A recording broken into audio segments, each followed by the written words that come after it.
Comme je l'ai expliqué dans ma vidéo précédente, en France, un locataire n'a pas le droit d'arrêter de payer son loyer. En revanche, il peut mettre un petit coup de pression au propriétaire en consignant ce loyer. Mais la procédure, elle est un peu lourde, vous allez voir. Et si vous n'avez pas encore vu cette vidéo, déjà, commencez par vous abonner à ma chaîne. Ensuite, allez y jeter un œil et vous allez voir, ça va vous éviter de faire de très grosses bêtises. Cette démarche, elle est juridique et engageante, donc je ne peux que vous recommander d'être entouré de professionnels.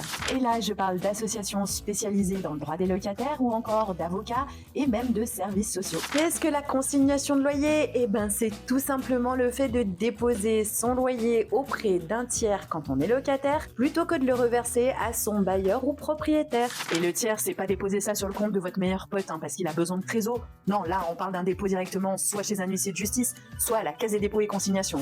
Et là, vous me direz, mais pourquoi moi je devrais faire ça? Eh ben, tout simplement pour montrer votre bonne foi, pour montrer l'exemple aussi en passant, parce que contrairement à votre propriétaire, vous respectez vos obligations. Cette démarche, elle protège le locataire tout en respectant le cadre légal et elle permet de régler les litiges de façon sécurisée. Et pour ce faire, il faudra envoyer une mise en demeure à votre propriétaire pour exiger les travaux.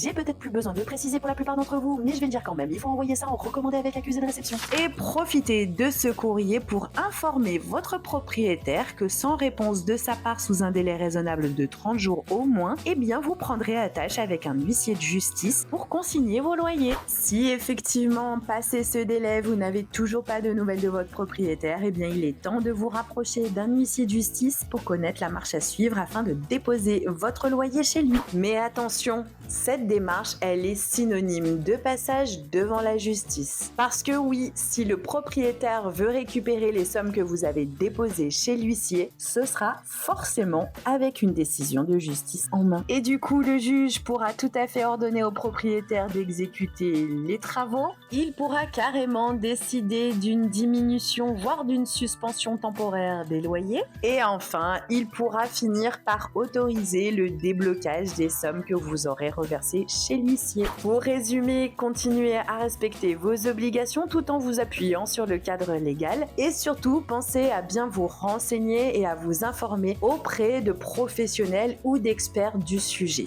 Et comme d'habitude, si vous avez la moindre question, n'hésitez surtout pas à me laisser un petit commentaire, mais aussi à vous abonner à ma chaîne, à liker, partager et à enregistrer cette vidéo si elle vous a été utile.